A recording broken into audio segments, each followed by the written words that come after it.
أم حسبتم أن تدخلوا الجنة أم حسبتم أن تدخلوا الجنة ولما يأتكم مثل الذين خلوا من قبلكم مستهم البأساء والضراء وزلزلوا حتى يقول الرسول والذين آمنوا معه متى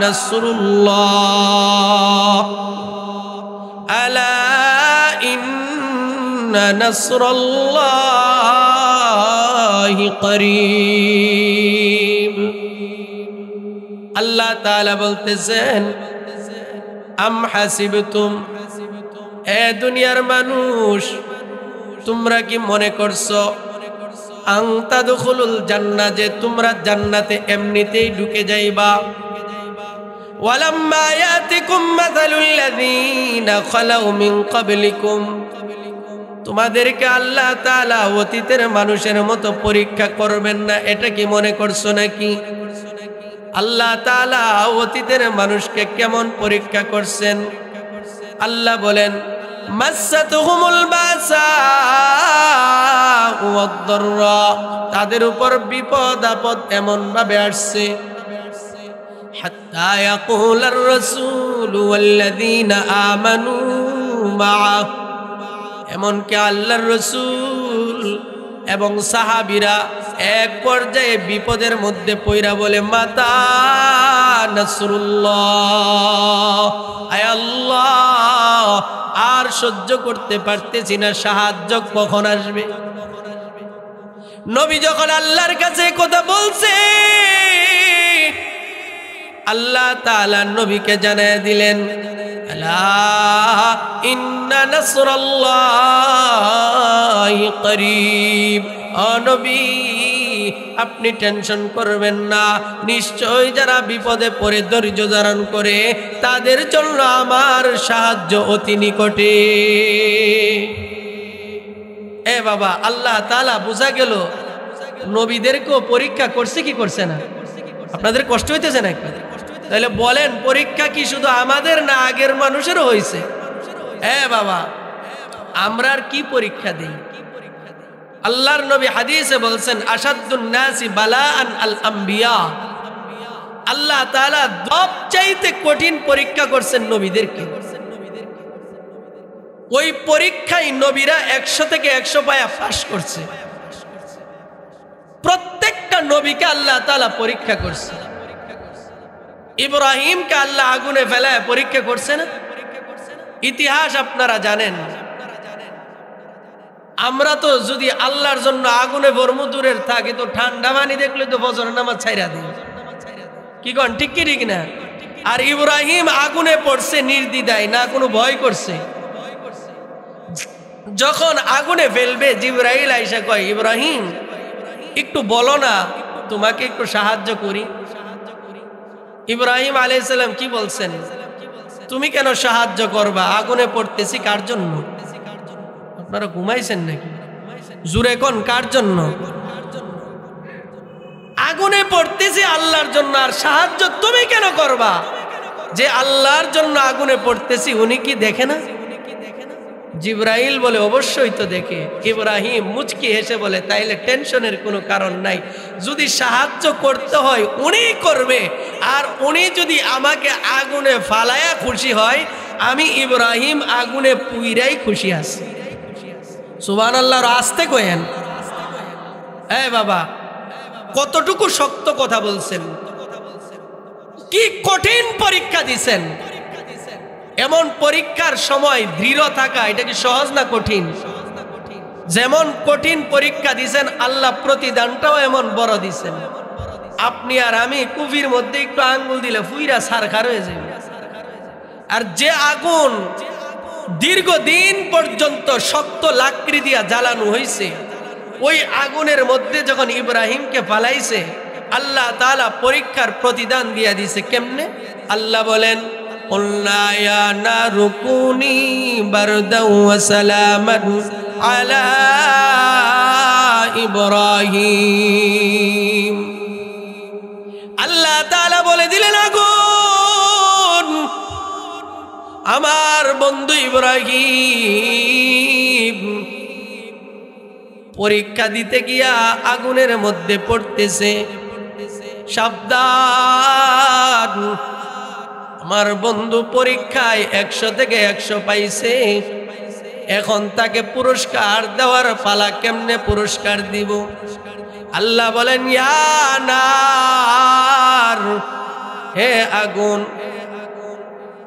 তোমার উচ্চতা যতটুকু আছে তোমার উচ্চতা তোমার ততটুকুই থাকবে, তোমার মধ্যে তেজ যতটুকু আছে তেজ ততটুকু থাকবে, তোমার মধ্যে আওয়াজ যতটুকু আছে আওয়াজও ততটুকু থাকবে, সব কিছু ঠিক থাকবে।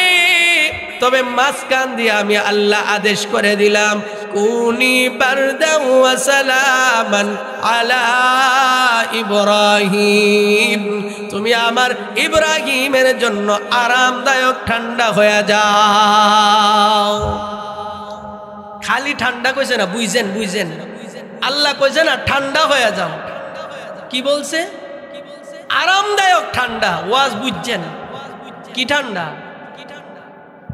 শীত যখন বেশি পড়ে তখন মানুষ একবারে চাদর দিয়েও শীত মানে না, তখন মুরব্বী মানুষের কষ্ট হয়ে যায়, কি বলেন ঠিক কি ঠিক না? তো বোঝা গেল বেশি ঠান্ডাও কিনা ভালো না, কি কন ঠিক কি ঠিক না? অতিরিক্ত গরমও ভালো না, অতিরিক্ত ঠান্ডাও। এখন আল্লাহ কিন্তু বলে নাই যে তুমি শুধু ঠান্ডা হয়ে যাও, আল্লাহ কি বলছে? আরামদায়ক ঠান্ডা হয়ে যাও। এমন ঠান্ডা যে ঠান্ডার ভিতরে ঢুকলে আমার ইব্রাহিম আবার শীতে কাঁপবে না, এরকম আরামদায়ক ঠান্ডা তুমি হয়ে যাও। এ বাবা, তাইলে ইব্রাহিম পরীক্ষায় পাশ করছে না ফেল করছে? আমার নবীকেও আল্লাহ পরীক্ষা করছে কি করছে না? করছে। ইতিহাস আপনারা জানেন, ইতিহাস আর আজকে বলতে চাচ্ছি না। নবীর পুরাটা জিন্দেগি ছিল পরীক্ষা, জীবনের শুরু থেকে পরীক্ষা, জন্মের আগে থেকে পরীক্ষা শুরু, মৃত্যু পর্যন্ত নবুয়তির 23 বছর জিন্দেগিতে সম্পূর্ণটা পরীক্ষা। পরীক্ষায় পাশ করছে। আল্লাহ তাআলা নবীকে কি বললেন? সাইয়্যিদুল মুরসালিন উপাধি নবীকে দিয়া দিলেন। এ বাবা, এজন্য পরীক্ষায় পাশ করার দরকার আছে না নাই? এখন কি কি পরীক্ষা আল্লাহ করবেন? আমি যে আয়াত পড়ছি এই আয়াতের মধ্যে আল্লাহ বলেন আমি দুনিয়ার মানুষকে 6টা জিনিস দিয়া পরীক্ষা করব। কয়টা? আরো জোরে কোন? 6টা জিনিস দিয়া পরীক্ষা করব। সবগুলো বলা সম্ভব হবে না, আমি 1-2টার কথা বলবো। ওয়ালানাবলুওয়ান্নাকুম বিশাইইম মিনাল খাউফ, আল্লাহ বলেন আমি দুনিয়ার মানুষকে ভয় দেখায়া পরীক্ষা করব। কাফেররা চক্রান্ত করবে, অস্ত্রের অভাব নাই, কাফেরদের কাছে সৈন্যের অভাব নাই, আর মুসলমানদের কাছে কিছুই নাই। এখন আল্লাহ পরীক্ষা করবে কাফেরদের অস্ত্র দেখা কেউ কাফেরদের পক্ষে চলে যায় কিনা। এ বাবা, বর্তমান পৃথিবীতে এমন মুসলমানও আছে যার কাছে ঈমানের চাইতে ভয়ের কারণে দলের দাম বেড়ে যায়, আছে না নাই? এ বাবা সাবধান, আমার আল্লাহ অনেক সময় মামলার ভয় দেখায়া, হামলার ভয় দেখায়া বিভিন্নভাবে বান্দাকে পরীক্ষা করে, বান্দা এদিক সেদিক চলে যায় কিনা। না রে বাবা না, খোদার কসম করে বলি আমার আল্লাহর হুকুম ছাড়া গাছের একটা পাতাও নড়ে না। আমার আল্লাহর হুকুম ছাড়া দুনিয়ার কেউ ইজ্জতওয়ালা হতে পারে না। আমার আল্লাহর হুকুম ছাড়া দুনিয়াতে কেউ বেইজ্জতিও হতে পারে না। কি কোন ঠিক কি ঠিক না? এ বাবা, এই জন্য জীবনে যত ভয়, যত জুলুম, যত অত্যাচার আসুক না কেন, কোনোভাবেই আমার আল্লাহকে ভুলা যাবে না। ভয় দেখায় আল্লাহ পরীক্ষা করেন। এই ভয়ের বিবরণ অনেক লম্বা, ওইদিকে যাচ্ছি না, শুধু এতটুকুই বললাম। 1 নাম্বার হচ্ছে কি? ভয়। এই করোনার সময় আল্লাহ একটু পরীক্ষা করছিল, কি কন ঠিক কি ঠিক না বাবা রে বাবা? কিছু লোক দেখছি কি যে লাগাইছে, পুরা মহিলার মতো বুরকার ভিতরে গেছে। এরপরও যার মরণ ছিল মরছে নি, কথা কন মরছে না? আর অনেক লোক কইতো আনসারী রহমতুল্লাহ আলাইহির জানাজা যেদিন হইছে ওই দিন সংবাদ মাধ্যমে কয় আরে ব্রাহ্মণবাড়িয়ার মানুষ আর বাঁচত না, যেভাবে সব লোক একখান হয়ে গেছে গা। পুলিশে আইন করছে যে জানাজা দিব ৬০ জনে। কয়জনে? জুবাইর আহমদ আনসারী সাহেবের নাম শুনছেন না আপনারা? উনি করোনার সময় মারা গেছে। উনি যেদিন মারা গেছে পুলিশ কয় যে জেল ওই সময় পুরা লকডাউন, এমন লকডাউন একবারে নমরুদ যেমন লকডাউন দিছিল এ জাতের লকডাউন। নমরুদ লকডাউন দিছিল না, জানেননি এটা আপনারা? অনেকে জানে না, এটা কইলাম উনি একটু। নমরুদরে আইসা বলছিল যে এক বড় পণ্ডিত আইসা বলছিল যে বাদশাহ ওসিরে একটা বাচ্চা দুনিয়াতে আসবো, যে বাচ্চাটা আপনার ক্ষমতা দখল করবে। নমরুদ এই কথা শুই না লকডাউন দিছিল। কি লকডাউন? যে নারী আর পুরুষ দুই দল আলাদা করে দিছে। ওই পণ্ডিত বইলা গেছে এত দিনের ভিতরে বাচ্চাটা আসতে পারে দুনিয়াতে, একটা সম্ভাব্য ডেট। আপনারা আল্ট্রাসাউন্ড করাইতে গেলে কয়ে দেয় না যে বাচ্চা ওর তারিখ এমন এমন, কয়ে দেনি? এখন তো বেড়ি ভাইতে মাশাআল্লাহ মাসে একবার গিয়ে আল্ট্রা না করলে আর মনটা ভরে না। যাক ইতা আরে কুয়া সব আজ একদিনে করে লেলে কেমন যাক। তো সম্ভাব্য একটা তারিখ ডাক্তাররা যেমন দেয় এরকম ওই পণ্ডিত একটা তারিখ দিয়ে গেছে যে যে আপনার ক্ষমতা দখল করবে এত তারিখের ভিতরে দুনিয়া তাইতে। এখন মন্ত্রী পরিষদের মিটিং বসছে, কি করা যায়? কারণ যে কোনো মূল্যে তো এই বাচ্চার দুনিয়া তাওয়া ঠেহান লাগবে। এখন ইব্রাহিম আলাইহিস সালামের বাবার নাম না কি ছিল? আজম না আজর, নাম কি ছিল? জুড়ে কোন?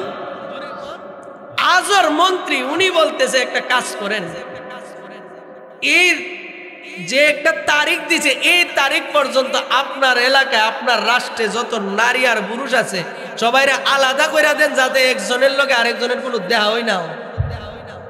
তাইলে তো আর বাচ্চা বেড়ে হওয়ার কোনো সম্ভাবনা। আজরের মতামতটা ফেরাউনের নমরুদের পছন্দ হয়েছে, সব মানুষকে আলাদা করে দিছে। আর পাহারাদার বানাইছে আজর রে। পাহারাদার অনেকে আছে, এর মধ্যে মেইন হইল কে? আজর রে বানাইছে মেইন, যে তুমি মেইন পাহারাদার। তো অনেক দিন পর্যন্ত পাহারাদারি চলতেছে। আজরের হঠাৎ একদিন মনে মনে চিন্তা আইছে, আমি তো নমরুদের প্রধান সেনাপতি, আমার গড়তে তো আর কোনো উল্টাপাল্টা বাচ্চা আইতো না। উনি মনে মনে চিন্তা করতেছে দেয়ালের ওই পাশে বিবি কতদিন যাবত কোনো খোঁজ খবর নাই, একটা খোঁজ খবর তো লওয়া দরকার। তো গিয়া ওনার লোকের মাধ্যমে তালাশ করে বিবিরে বাইর করে আনছে। আল্লাহর কুদরত, যেই তারিখে আল্লাহ তাআলা ইব্রাহিমকে আজরের পিঠ থেকে মায়ের পেটে পৌঁছাবেন ওই রাত্রে আল্লাহ তাআলা আজর আর ওনার বিবির মধ্যে দেখা করায় দিয়েছেন। চাঁদের আলোতে দুইজনের মধ্যে মিলন হয়েছে। আল্লাহ তাআলা ইব্রাহিমকে বাবার পিঠ থেকে মায়ের পেটে পাঠিয়ে দিয়েছে। সুবহানাল্লাহ। আস্তে কম।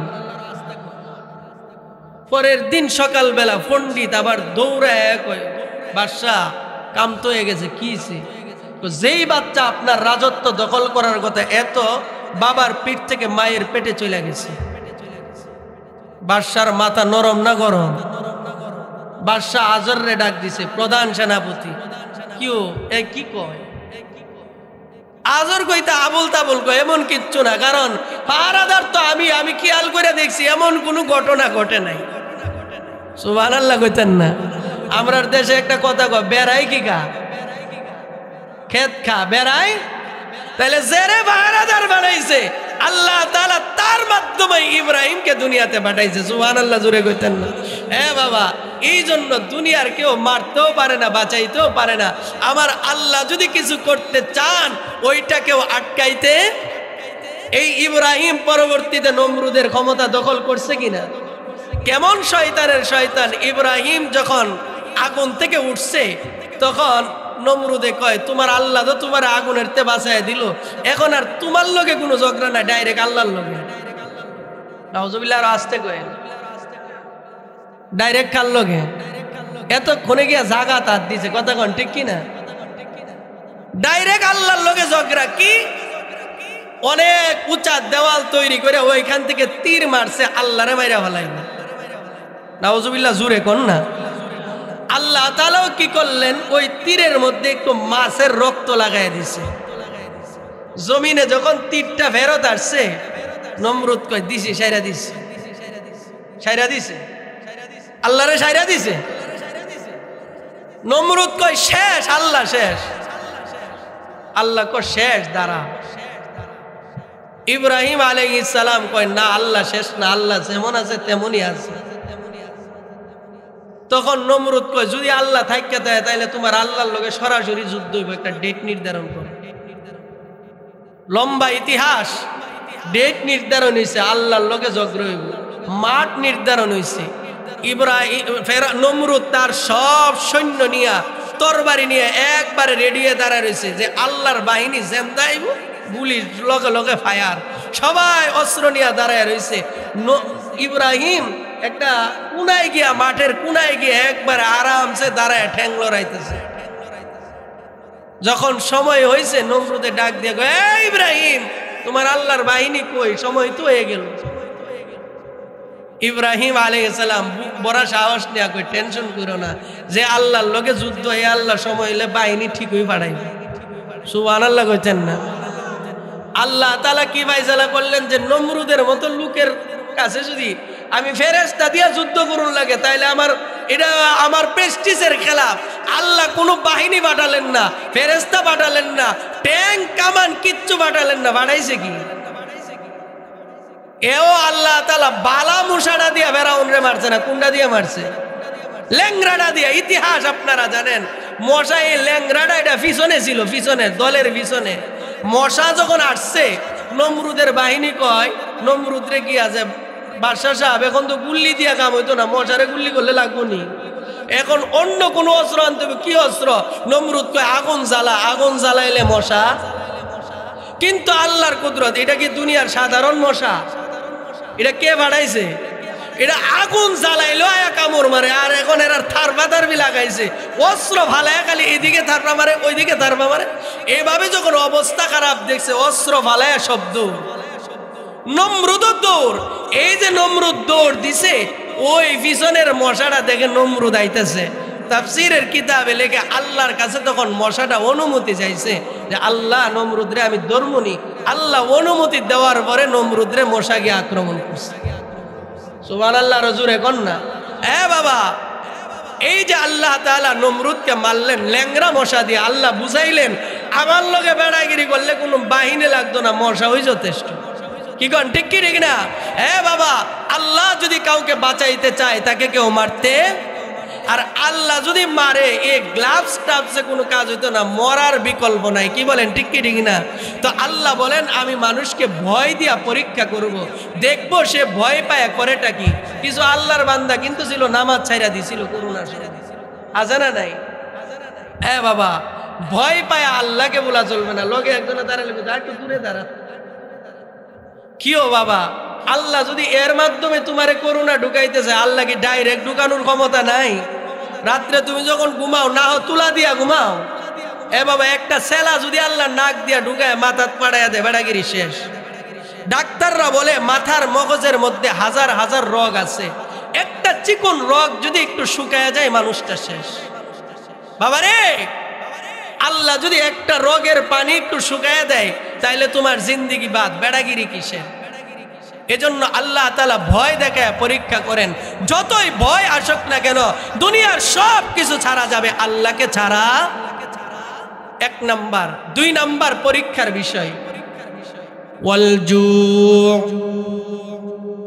আল্লাহ বলেন আমি 6টা জিনিসের দ্বারা মানুষকে পরীক্ষা করি। এক নাম্বার হলো ভয়, 2 নাম্বার হলো ক্ষুধা। আমি আল্লাহ ক্ষুধার দ্বারা মানুষকে পরীক্ষা করি। আমি আল্লাহ দেখি বান্দাটা অভাবের মধ্যে পইরা সে হারামের দিকে যায় কিনা। এ মুমিন, অনেক গরিব মানুষ আছো তোমরা, যাদের তোমাদের অর্থের অভাবের কারণে হারামের দিকে দৌড়াও। আল্লাহ যদি কিয়ামতের ময়দানে তোমাকে নবীর সামনে দাঁড় করায় বলে, রে বান্দা, তুই কি আমার বন্ধুর চাইতে বেশি গরিব ছিলি কিনা, তাইলে কি জবাব দিবেন? বাবারে, আমাদের এই এলাকাতে এমন কোন গরিব নাই যে মানুষটার ঘরে 2 মাস লাগাতার আগুন জ্বলে না, এরকম আসেনি। এমন কোন গরিব নাই যে মানুষটার ঘরে লাগাতার 2 মাস রান্না হয় না, এমন কোন ফকিরও আপনারা পাবেন না। কিন্তু আম্মা জান আয়েশা কয়, আমার নবীকে আল্লাহ তাআলা এমন দারিদ্রতা দিছিলেন, 2 মাস পর্যন্ত লাগাতার নবীর ঘরের মধ্যে কোনো আগুন জ্বলে নাই। আম্মা জান আয়েশা কয়, আল্লাহর নবী রাত্রি বেলা আমার ঘরে শুইছে, আমি তাকে দেখি আল্লাহর নবী একবার ডানে কাত হয়, আবার বামে কাত হয়। আমি বললাম, নবী গো, আপনি কেন ডানে বামে ভাবে ঘোরাঘুরি করতেছেন, কারণটা কি? আল্লাহর নবী আয়েশাকে ডাক দিয়ে বলে, আয়েশা, ক্ষুধার যন্ত্রণায় আমার ঘুম আসতেছে না। ও আয়েশা, আজকে কয়টা দিন হয়ে গেছে আমার পেটে কোনো খানা নাই। আয়েশা, ঘরের ভিতরে কোনো খাবার আছে নাকি? মাজান আয়েশার শোয়া থেকে ওইটা ঘরের ভিতরে খানা তালাশ করতে লাগলেন। অনেকক্ষণ পরে এসে বলে, নবী, ঘরের ভিতরে শুধু পানি ছাড়া আর কিচ্ছু নাই।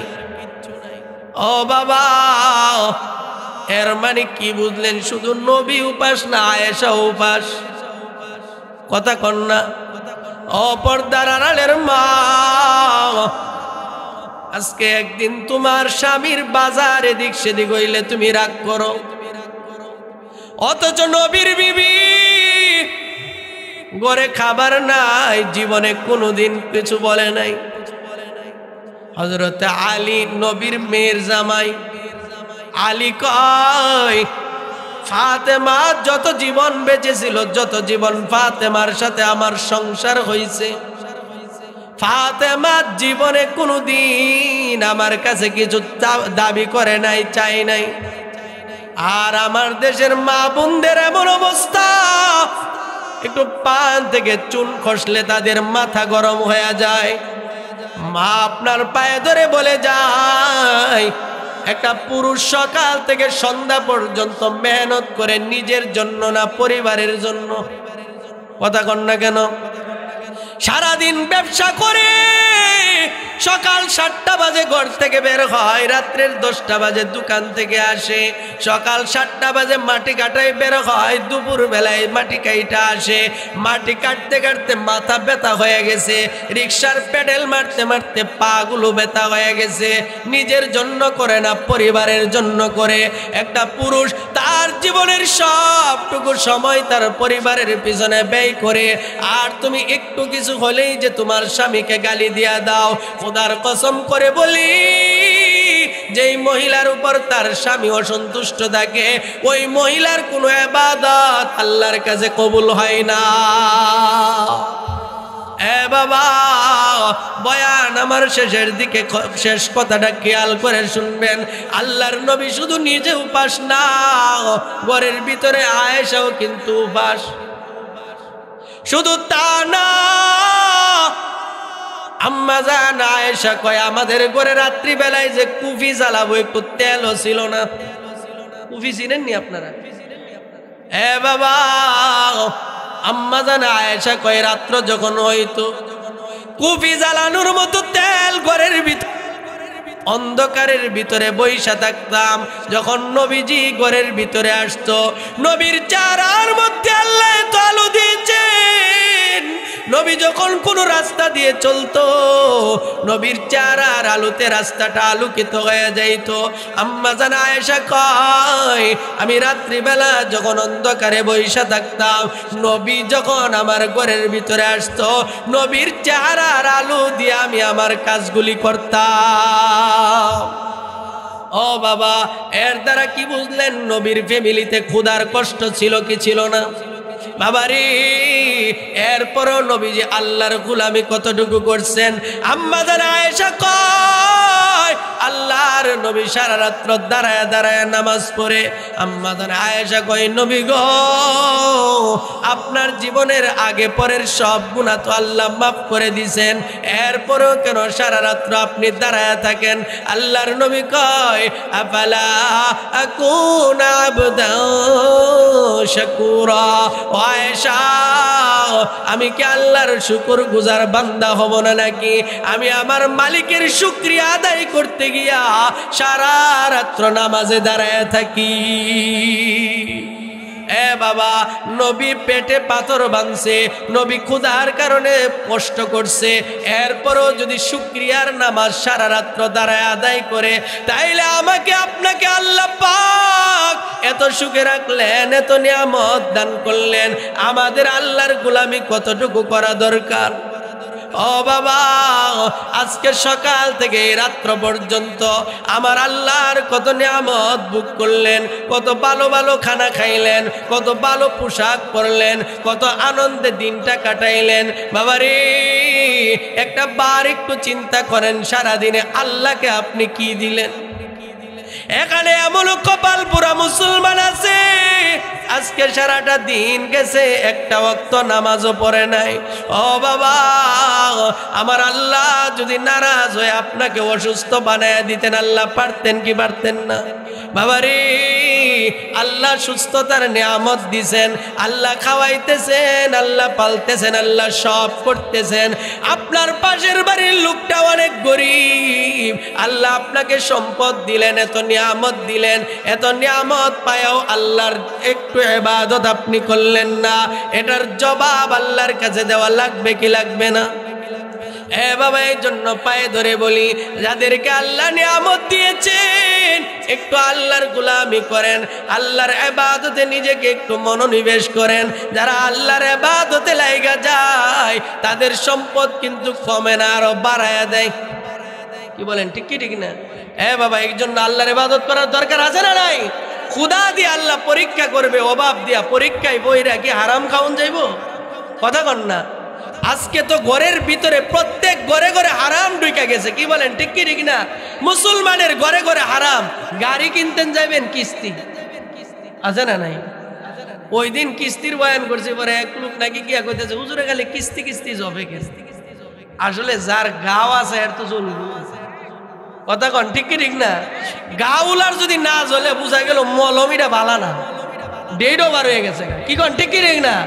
আর এটা গাও লাগাইলে যদি জ্বলে বুঝা গেল এটা গাও খারাপ, মলম ভালোই আছে। কথা কন, ঠিক কি ঠিক না? হ্যাঁ বাবা, আজকে কিস্তি অনেকে আছে কিন্তু ব্যাংকে সুদের টাকা তার নাই, কিন্তু কিস্তি আছে। কিস্তিটা সবচাইতে সহজ সুদ। বহুত নামাজি ওলারও কিস্তি আছে, আছে না নাই? বাবা রে, কিস্তি তোলা হালাল না হারাম? এই পাশের এরা কয় না কেন? আসলে অনেকের কিস্তি না, আলহামদুলিল্লাহ একজনেরও নাই, আমি বিশ্বাস করি। যারা আছে নাই কি তা বুঝি না, সবাই কোন এটা হালাল না হারাম? তাহলে হারাম যদি হয় এটা থেকে ফিরে আসার দরকার আছে না নাই? আপনি বলবেন যে হুজুর আমার তো অবস্থা খারাপ, চলতে পারি না, কেমনে কি করি? বাবা রে, তুমি চলতে পারো না, আল্লাহর কাছে চাও, আল্লাহ দেওয়ার ক্ষমতা আছে না নাই? তুমি 10,000 টাকা রিক্সা চালায় কামাই করে তুমি চলতে পারো না, তোমার মহল্লার মসজিদের ইমাম সাহেবের বেতন 6,000, সে চলে কেমনে? এজন্য আল্লাহর কাছে চাও, আল্লাহ চালানোর রাস্তা খুলে দিবে। কি বলেন, ঠিক কি ঠিক না? এ বাবা, বয়ান আমার শেষ, আরেকটা কথা শুধু বলি, ক্ষুধা দিয়ে আল্লাহ পরীক্ষা করবেন। আরেকটা কি, ওয়ানাকসিম মিনাল আমওয়াল, আল্লাহ তাআলা মাল দিয়া পরীক্ষা করবেন। কি দিয়া? এ বাবা, মাল কামানোর পরে মানুষ দুই ধরনের হয়ে যায়। কিছু কিছু লোক আছে মাল পাওয়ার পরে অহংকার বাইরে যায়, কথার কোনো লাইল বিল থাকে না, আচরণের কোনো লাইল বিল থাকে না। মনে রাখবেন, যে টাকা পাওয়ার পরে আচরণ তার নষ্ট হয়ে যায়, বোঝা গেল হ্যাঁ হইনি থেকে বড় লোক হয়েছে। ফকির থেকে বড় লোক চিনার একটা উদাহরণ হল, একটা মানে মাধ্যম হলো টাকা পাওয়ার পরে তার আচরণ নষ্ট হয়ে যায়। এটা হইল ফকির থেকে বড় লোকের একটা আলামত। হ্যাঁ বাবা, টাকা পাওয়ার পরে অহংকার করা যাবে? যদি করেন তাইলে কারুনের মতো। কারুন অহংকার করছিল কি করছিল না? কারুন এমন টাকাওয়ালা ছিল, ওনার টাকার চাবি, ওনার টাকা যে গুডাউনে থাকতো, এই গুডাউনের চাবি বহনের জন্য এক দল লোক লাগতো। তাহলে গুডাউন কতগুলো ছিল? অনেক না? এরপরে মুসা আলাইহিস সালাম গিয়া বলছে যে ভাই কারুন, মুসার চাচা তো ভাই ছিল, যে ভাই কারুন কিছু সম্পদ এখান থেকে আল্লাহর রাস্তায় দাও না। কারুন জবাব দেয়, কেন তোমার আল্লাহ এত ফকির কেন, আমার সম্পদের লোভ কেন? নাউজুবিল্লাহ কইতেন না, আরো জোরে কর না নাউজুবিল্লাহ। আল্লাহর বুঝি সম্পদের লোভ? আমার আল্লাহর কুদরতি কলিজার মধ্যে কারুনের কথাটা গিয়ে লাইগা গেছে। এ বাবা সাবধান, অনেক সময় একটা কথার কারণে মানুষের জীবন উলট পালট হয়ে যায়। কি বলেন, ঠিক কি ঠিক না? একটা শব্দ ভুল বলার কারণে কিন্তু দেশের ক্ষমতা পরিবর্তন হয়ে গেছে। বাবারে, কারণ তার শব্দ চয়নে ভুল করে ফেলাইছে, আমার আল্লাহ নারাজ হয়ে গেছে। আমার আল্লাহ তাআলা কারুনকে তার সমস্ত সম্পদ জমিনে দশায় দিছে। এ বাবা, এই জন্য সম্পদ দেওয়ার পরে মানুষের দুই দল হয়, কেউ হয়ে যায় কারুনের মতো, আবার কেউ হয়ে যায় আবু বকরের মতো। সুবহানাল্লাহ কইতেন না? বাবারে, কারুনও দুনিয়া থেকে চলে গেছে, আবু বকরও চলে গেছে। আর কোনোদিন কারুনও দুনিয়াতে আসবে না, আবু বকরও আসবে না। কিন্তু বলেন, কারুন এই সম্পদ দিয়া কোনো লাভবান হয়েছেনি, বরং এই টাকা দিয়া জাহান্নাম কামায়ে গেছে। আর আবু বকর তার সম্পদ দিয়া দুনিয়া থেকে জান্নাত কিনা নিয়ে গেছে। আল্লাহর নবী রাহমাতুল লিল আলামিন তাবুক যুদ্ধের দিন বলেন, সাহাবীরা রে, যুদ্ধের ময়দানে যাইতে হবে, সামানা হাজির করো। সাহাবীরা বাড়িতে গিয়া হযরত উমর ওনার যত সম্পদ ছিল সম্পদগুলোকে দুই ভাগে ভাগ কইরা অর্ধেক বাড়িতে রাইখা অর্ধেক নবীর সামনে নিয়ে আসলেন। হযরত উসমান ওনার সম্পদগুলোকে তিন ভাগে ভাগ কইরা দুই ভাগ বাড়িতে রাইখা আরেক ভাগ নবীর কাছে নিয়ে আসলেন। উসমানের এক ভাগ সম্পদ এমন বেশি ছিল, কিতাবে লেখে উসমান 10,000 সৈন্যের ঘোড়ার ব্যবস্থা করছে। কি মনে করেন দানটা শুরু? আল্লাহু আকবার, কত বড় দান! 10,000 সৈন্যের ঘোড়ার ব্যবস্থা করছে। এরপরেও আরো 300 দিরহাম নবীজির কাছে আইনা অতিরিক্ত দিছে, আর বলছে নবী গো, যুদ্ধের ময়দানে গিয়া যদি কাজ লাগে এই টাকাটা আপনি খরচ করেন। আল্লাহর নবী এই 300 দিরহাম হাতে নিয়ে বলে, মা আলা উসমান আল্লাহ ইয়ামালা বাদু, আজকের পরে যদি উসমান আর কোন নেক আমলের সুযোগ নাও পায়, এই দানটা উসমানের জান্নাতে যাওয়ার জন্য যথেষ্ট হয়ে যাবে। ওমর তার সম্পদের 2 ভাগের অর্ধেক দিয়া দিলেন, উসমান 3 ভাগের 1 ভাগ দিয়া দিলেন। আবু বকর অনেক ধনী ব্যবসায়ী ছিলেন, কাপড়ের ব্যবসা ওনার ছিল। আল্লাহর নবী যখনই যুদ্ধের ময়দানে বা যে কোনো ক্ষেত্রে যখন চাইতেন, আবু বকর দিতেন। দিতে দিতে আবু বকরের সব সম্পদ শেষ হয়ে গেছে। আবু বকর বাড়িতে যায়, বাড়িতে গিয়া মেয়েকে বলে, মেয়ে দেখ, আল্লাহর নবী যুদ্ধের ময়দানে যাবে, সামানা দিতে হবে, দেওয়ার মতো কিছু আসেনি। আবু বকরের মেয়ে সারা ঘর তালাশ করে যা পাইছে সব জমা করছে। আবু বকর দেখে এখানে কিছুই নাই, সামান্য কিছু পুরাতন কাপড় চোপড়। আবু বকর এবার নিজের পরনের কাপড়টা খুইলা, ঘরের ভিতরে একটা সালা ছিল, সালা সালার চোটটা নিজের গায়ে লাগাইয়া পরনের কাপড়টাও গাট্টির ভিতরে ঢুকাইছে, আল্লাহর নবীর সামনে নিয়ে গাট্টিটা রাখছে।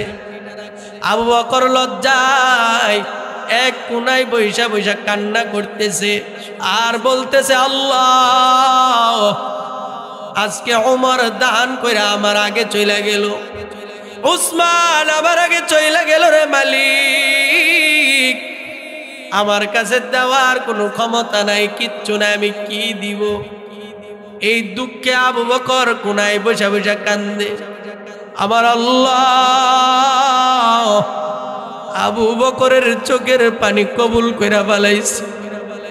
আবার আল্লাহ জিবরাইলকে বলে, জিবরাইল যা, আমার আবু বকরকে আমার পক্ষ থেকে সালাম দিয়াই। ও বাবা, আমার আল্লাহ আবু বকরকে সালাম দিছে। আর আল্লাহ বলে দিছে, জিবরাইল আমার বন্ধুরে জিজ্ঞাসা করবি, আজকে জিজ্ঞাসা করিস না কে কত দিছে, জিজ্ঞাসা করবি কে কত পার্সেন্ট দিছে। সুবহানাল্লাহ কইতেন না? জিবরাইল আইসা বলে, নবী গো, আপনার সাহাবী আবু বকরকে আল্লাহ সালাম দিছে।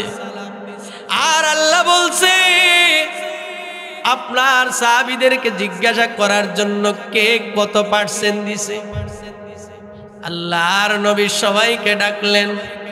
নবী যদি জিজ্ঞাসা করতেন কে কত টাকা দিছো, তাইলে আবু বকর কিন্তু পিছনে ঘুরে যাইত। কিন্তু আল্লাহ বলেন নাই কে কত পার্সেন্ট দিছো, আল্লাহ কে কত দিছো এটা জানতে চান নাই, আল্লাহ জানতে চাইছে কত পার্সেন্ট দিছো। আমার নবী সাহাবীদেরকে ডাকলেন, সাহাবীদেরকে ডাইকা বলে, সাহাবীরা রে, ও তোমরা আল্লাহর জন্য আজকে কে কত পার্সেন্ট দিছো। ওমর ডাক দিয়ে কই, নবী গো, আমার সব সম্পদগুলোকে দুই ভাগে ভাগ কইরা অর্ধেক বাড়িতে রাইখা অর্ধেক নিয়ে আসছি। উসমান কই, ইয়া রাসূলুল্লাহ, আমার সম্পদ গুলারে তিন ভাগে ভাগ কইরা দুই ভাগ বাড়িতে রাইখা আরেক ভাগ নিয়ে আসছি। এবার আবু বকর কান্দে।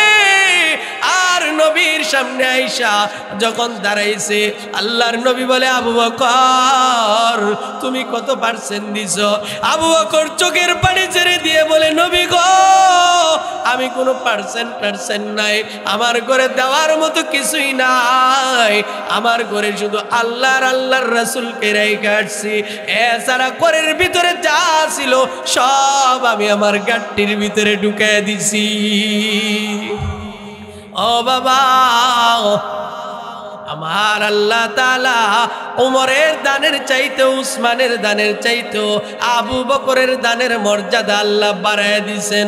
ও বাবা, আবু বকরও দুনিয়া থেকে চলে গেছে, কারুনও দুনিয়া থেকে চলে গেছে, কিন্তু আবু বকর এমন আল্লাহর কাছে কবুল হয়েছে, কিয়ামতের ময়দানে মানুষগুলো যখন 50,000 বছর দাঁড়ায় থাকবে, মানুষগুলো বলবে, আল্লাহ তাড়াতাড়ি আপনি হিসাবের কাজটা শুরু করেন, আপনি হিসাব করে যাকে ইচ্ছা জান্নাতে দেন, যাকে ইচ্ছা জাহান্নামে দেন।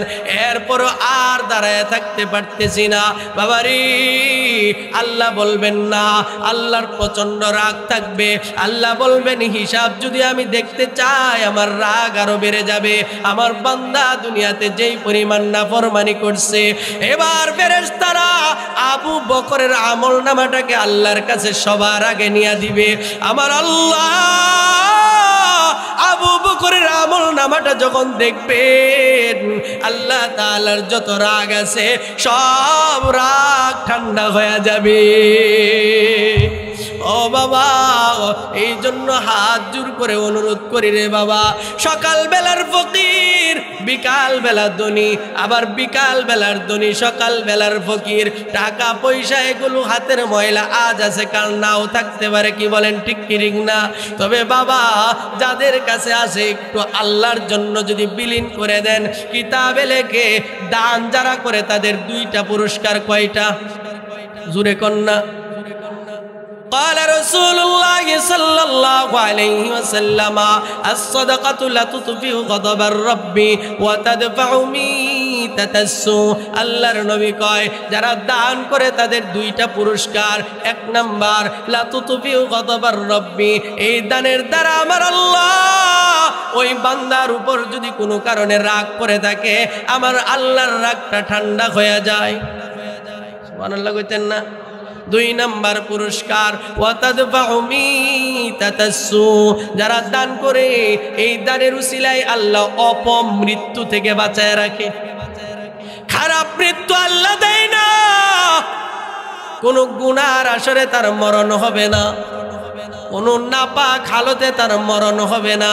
আমার আল্লাহ কয় ওয়াতাদফাউ মিতাতাসসু, আমার নবী কয় আল্লাহ তাআলা দানের উসিলায় মানুষকে অপমৃত্যু থেকে বাঁচায় রাখে। এ বাবা, মুহাদ্দিসিনে কেরাম বলে যারা আল্লাহর জন্য বেশি থেকে বেশি দান করে আল্লাহ তাআলা মৃত্যুর সময় তার মুখ দিয়া কালিমা বের করে দেয়। এ বাবা, এই জন্য পায়ে ধরে বলি আজকে আমি আবু তাহের এখানে বয়ান করতে আসছি, হয়তোবা 20 বছর 50 বছর পরে আমি আবু তাহেরের কোনো নাম গন্ধও থাকবে না, কিন্তু আল্লাহর ঘরে মসজিদ থাকবে, যেই জমিনে বৈশা বয়ান করতেছি এই জমিনটাও থাকবে। হয়তোবা আল্লাহ তাআলা এই এলাকার মধ্যে আরো অনেক আলেম জন্মায় দিবে যাদেরকে হয়তোবা আমরা দেখবো না, কিন্তু বাবারে এই যে আল্লাহর ঘর এখানে হইছে কিয়ামত পর্যন্ত থাকবে। আপনারা কি এখানে কেউ বলতে পারবেন নি যে প্রথমে কে সিমেন্ট দিছিল? মনে আসেনি? মনে আছে কারণ? এই মসজিদ বানানোর সময় কে সিমেন্ট দিছে, কে বালু দিছে মনে নাই, কিন্তু আমার আল্লাহর মনে আসেনি? জুরে কন্যা বাবারে, একদিন হয়তো বা আমরাও যে মসজিদ মাদ্রাসার জন্য দান করি আমাদের এই দানগুলো দুনিয়ার মানুষ ভুলা যাবে, কিন্তু আমার আল্লাহ এইগুলো ঠিকই মনে রাখবেন। আল্লাহ বলেন যেই বান্দা আমি আল্লাহর জন্য দান করে আমি আল্লাহ নিজে পাহারাদারি কইরা তার মালগুলাকে হেফাজত করে রাখি।